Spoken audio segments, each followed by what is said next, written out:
Chegamos ao segundo episódio da primeira temporada de Cidade de Deus. Caso você não saiba, está sendo lançado lá na Max, semanalmente, todo domingo, episódios novos de uma série derivada, do universo aí do filme Cidade de Deus. Filme esse que marcou a história do cinema brasileiro, chegando a ser indicado a 4 indicações do Oscar. Enfim, é um filme que realmente fez muita história e carrega uma bagagem muito grande. E será que essa série, spin-off de Cidade de Deus, está conseguindo ser pelo menos um pouco ali, um terço, digamos, do que foi esse filme? Bom, é isso que você vai descobrir aqui nesse vídeo. Eu vou contar tudo o que eu achei sobre esse segundo episódio. Eu já fiz análise sobre o primeiro episódio. Vou deixar o link aqui do vídeo na descrição para você ir lá conferir. E lembrando que esse vídeo aqui terá um spoiler sobre o segundo episódio. E caso você não seja inscrito ainda, por favor, se inscreva. Eu falo muito sobre filme, sobre série.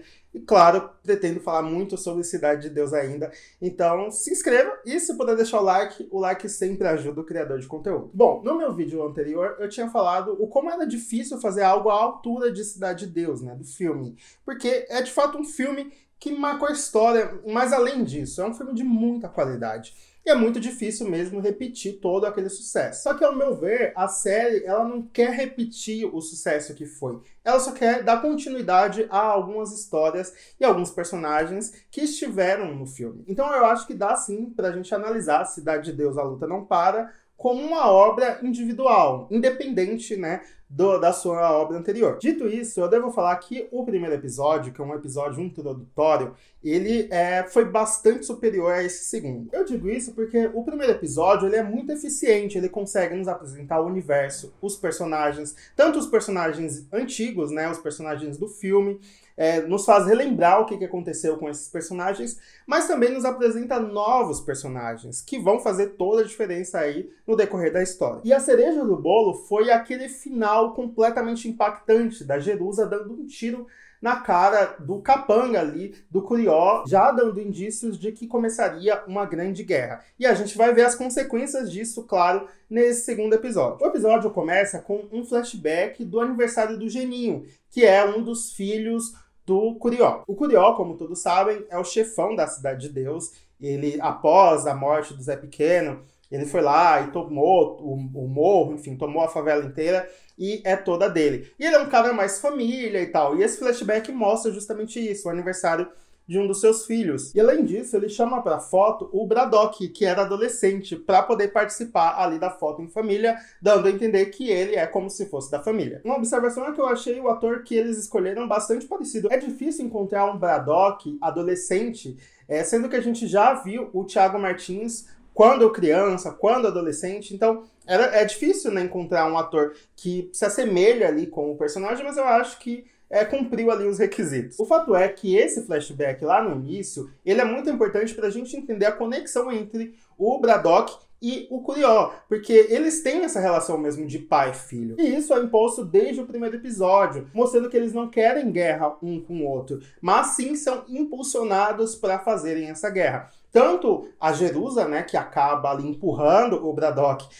para essa linha de frente aí da guerra, quanto o Curió, que também precisa demonstrar ali uma certa autoridade com relação aos caras que trabalham para ele. Em Cidade de Deus, no filme, a gente já sabe que o dono do morro, ele não pode dar mole, ele não pode fraquejar, porque senão quem está ao seu redor acaba duvidando ali da sua liderança. E aí, logo em seguida desse flashback, a gente tem algumas conversas ali entre o Braddock e a Jerusa, por exemplo. A Jerusa, ela tá com sangue nos olhos, Essa mulher ali que tem sede de poder, ela quer, tomar tudo, ela quer que o Braddock seja o líder de tudo. Já o Braddock aparenta tá ali assustado com tudo que tá acontecendo. Ele sabe que vai sobrar para ele. Porque o Capanga, que inclusive tem o nome de Valderrama, era um dos aliados ali do Curió e isso significava uma guerra, Afinal, o Valderrama foi lá dar um recado e o recado foi dado, Inclusive, nesse momento, a Jerusa fala que pode botar a culpa nela, que afinal foi ela mesma que atirou, Mas, claro, o Braddock tá junto dela e ele sabe que a responsabilidade, na verdade, vai cair em cima dele, mesmo ele não tendo feito nada de fato. Então só resta eles declararem guerra, e é isso que a gente vai ver durante todo o episódio. Mas antes, vamos falar de alguns outros arcos que foram mostrados aí ao longo do episódio. Um deles é do casal PQD e Berenice. A gente já tinha visto eles no primeiro episódio. A Berenice depois que voltou para a Cidade de Deus, tem essa vida mais tranquila, ela não quer se envolver em nada, já é uma mulher muito traumatizada, na verdade ela quer tirar todas as crianças e adolescentes ali do tráfico e da criminalidade, e obviamente não quer o seu companheiro envolvido nisso. Só que é muito difícil para o seu companheiro, que agora a gente sabe o nome,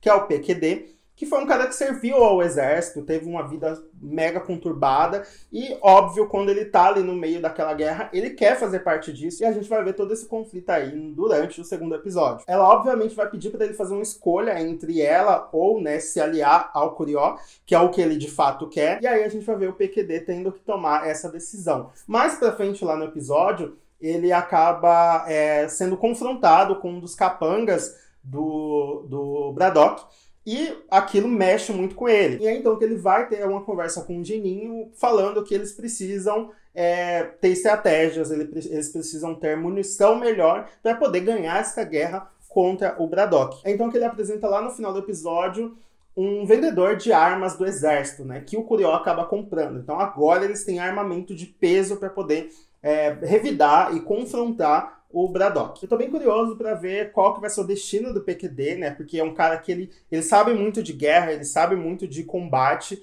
e quero ver como é que vai ser aí nessa guerra, né? E também como que vai ser a relação dele com a Berenice. Lembrando que lá no filme a Berenice se envolveu com Cabeleira, que era um dos membros do trio Ternura. Ele acaba morrendo, tendo um fim trágico ali na frente dela, e obviamente ela tem medo de que isso aconteça novamente com o seu novo parceiro, mas é bem capaz que isso aconteça e se repita, né? E eu acho que vai ser bem triste para essa personagem. Então vamos pro arco do Elano e Cynthia. O Elano é filho da Cynthia, a Cynthia já tinha participado lá do filme, e aí a gente vê ela chefe da associação de moradores, junto com o Barbantinho. Inclusive tem cenas dela meio que se escondendo, né, de tiroteio, e muitas cenas eu acredito que vão acontecer lá, né, vai ser um lugar onde os moradores e esses personagens vão se encontrar, que é lá onde acontece essa associação de moradores, né?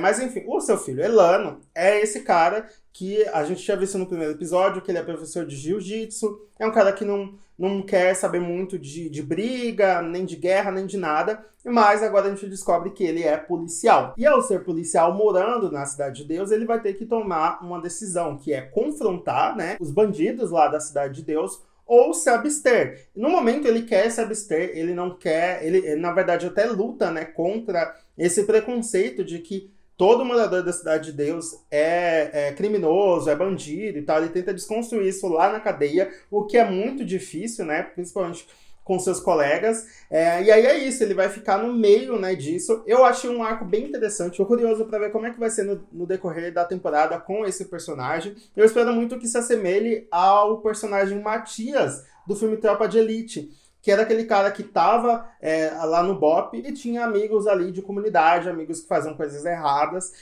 e aí ele ficava no meio disso, né, será que eu devo agir como um policial ou não? Então, esses conflitos são bastante interessantes e eu tô curioso para ver o Elano nisso. Além disso, o Elano também tem uma quedinha pela Leca, que é a filha do Buscapé, e agora a gente vai falar um pouquinho sobre o arco deles. Pra ser bem sincero, uma das minhas críticas com relação à Cidade de Deus, a Luta Não Para, é o fato da personagem Leca, porque eu acho ela extremamente atual e isso me incomoda um pouquinho. Como eu falei no meu vídeo anterior, ela é uma cantora de funk, e aí as músicas que ela canta são músicas que parecem muito atuais, não condiz com 2004, que é o ano que se passa a série. E aí tudo que remete ao arco dela parece que destoa muito do que é o restante da série, isso me incomoda um pouquinho. A gente tem um grande exemplo disso, lá pro fim do episódio, ela vai cantar num baile funk. E aí o baile funk parece uma coisa muito superficial ali, parece até mesmo dentro de um estúdio que eles estão gravando, sabe? Não parece de fato um baile funk de uma comunidade. A gente viu o baile funk de Cidade de Deus, né, do filme, como é tudo muito frenético, e aqui na série parece algo mais podado ali. Eu vou falar um pouco também sobre como eu acho que a Max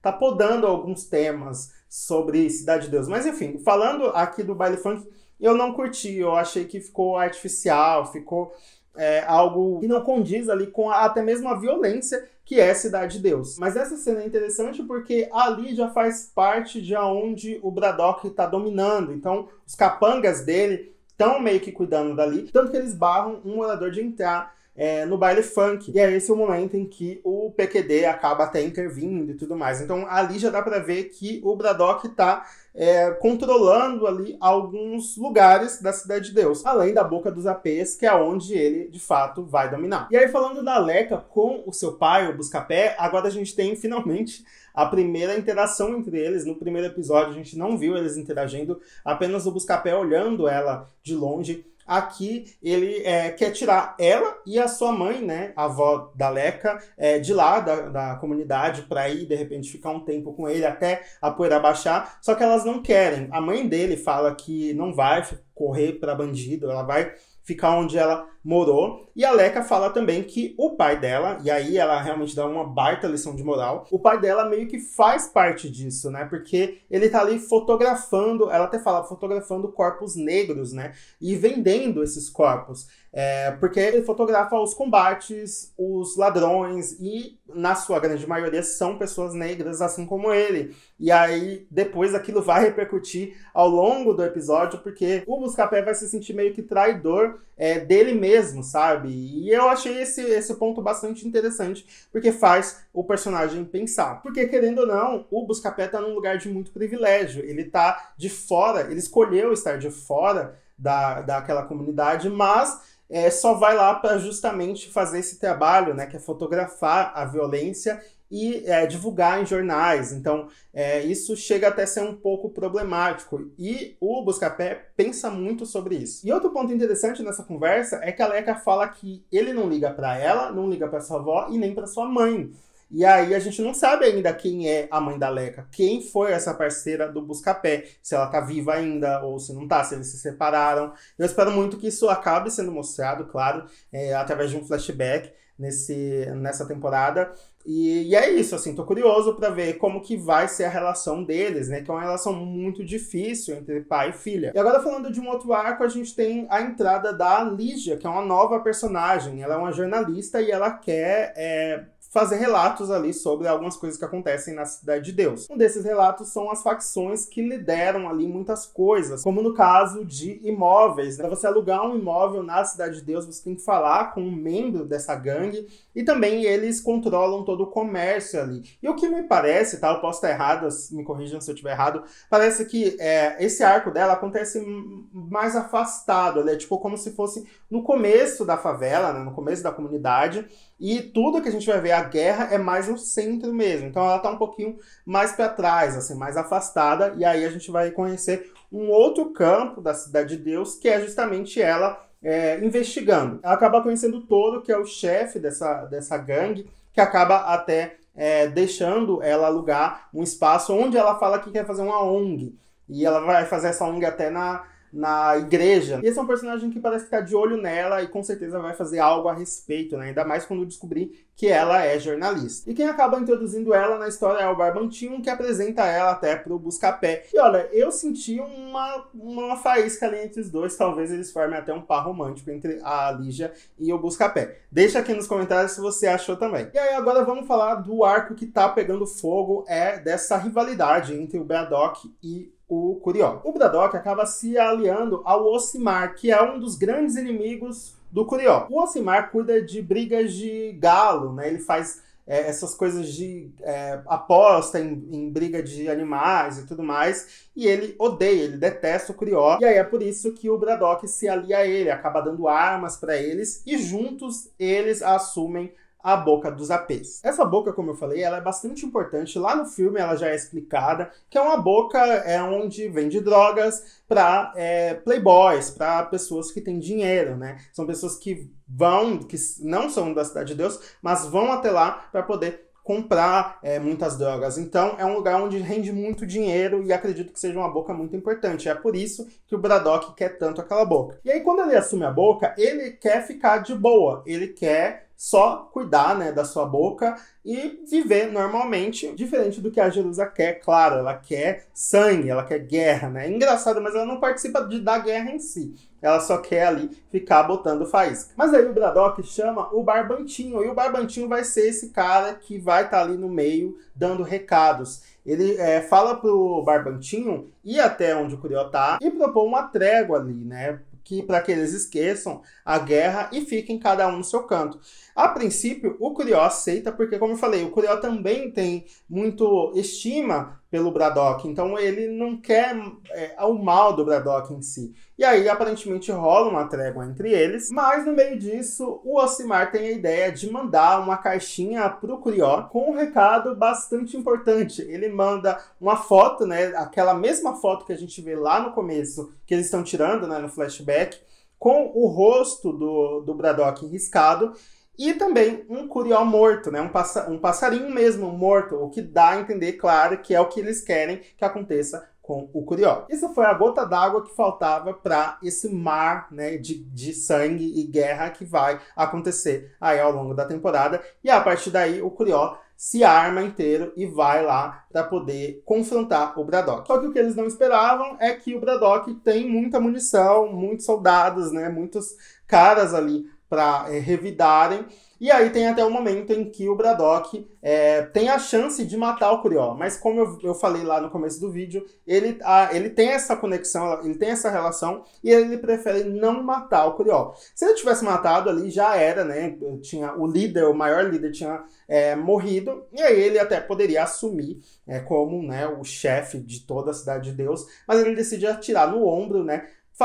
Para fazer o Curió recuar. E um ponto importante que eu esqueci de mencionar, o Buscapé, ele, depois desse chacoalhão que a filha deu nele, ele participa ali da guerra fotografando, mas ele prefere fotografar os moradores, né? Ele prefere mostrar em como aquilo é prejudicial para quem mora na Cidade de Deus. Só que, infelizmente, quando ele mostra essas fotos lá para o chefe dele, o chefe acaba escolhendo a foto mais violenta, que é a foto onde o morador está sendo levando um tiro do próprio Braddock, né, que acaba até matando um inocente. E não é o que o Buscapé queria. O Buscapé queria uma foto onde mostrasse a realidade ali do morador sem toda essa exposição, né, sem todo esse sensacionalismo. Eu acho que o Buscapé vai acabar se rebelando lá no jornal. Ele vai dar um jeito de mostrar de uma outra forma, né, o sofrimento dos moradores da Cidade de Deus. Então o episódio acaba, como eu falei lá no começo do vídeo, com o PQD levando o Curió para comprar as armas do exército. E agora eles têm armamento de peso para poder lutar ali, guerrear, né, contra o Braddock. Eu não achei um final tão impactante como foi no primeiro. E isso me leva também a questionar, né, como que vai ser o futuro aí da temporada. Eu achei um episódio interessante, um episódio bom, mas ainda falta aquela... Eu não sei, eu tô tentando de verdade não comparar com o filme, mas eu acho que falta violência, falta mais atitude dos personagens. Eu não sei dizer direito ainda o que falta, sabe? Mas eu acho que ainda falta alguma coisa que pode acontecer aí nesse terceiro episódio. Terceiro episódio esse que é a metade da temporada já, tá, gente? Vão ser 6 episódios apenas. Não sei. Não, na verdade foi renovada sim. Cidade de Deus, a luta não para, já foi renovada para a segunda temporada, o que é ótimo, né? Pô, uma notícia incrível. Então chegamos na metade, vamos chegar, né, na metade da primeira temporada. E é isso, pode ser um episódio aí crucial pra gente saber o rumo da história, como que vai ser essa guerra, como que os personagens vão lidar com isso. Eu tô bem curioso. Mas nesse segundo episódio, claro, eu acho que não foi tão bom assim quanto o primeiro. Deixa aqui nos comentários o que vocês acham sobre isso. Tem também o Reginaldo Cavani, que eu acabei não falando aqui. Ele aparece um pouco ali. E ele, se eu não me engano, é o governador do Rio de Janeiro. Acho que é isso, né, gente?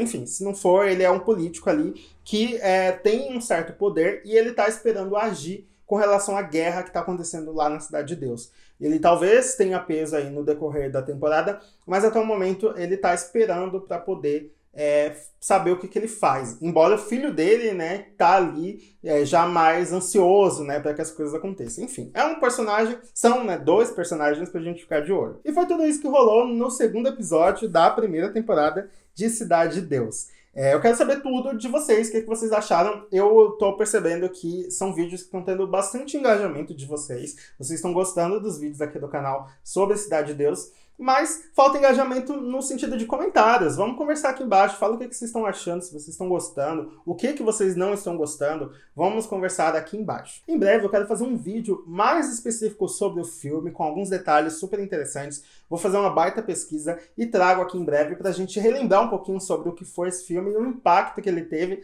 até os dias de hoje. Se você gostou desse vídeo, deixa o like, se puder compartilhar pra todo mundo, vai me ajudar bastante. Até a próxima, tchau!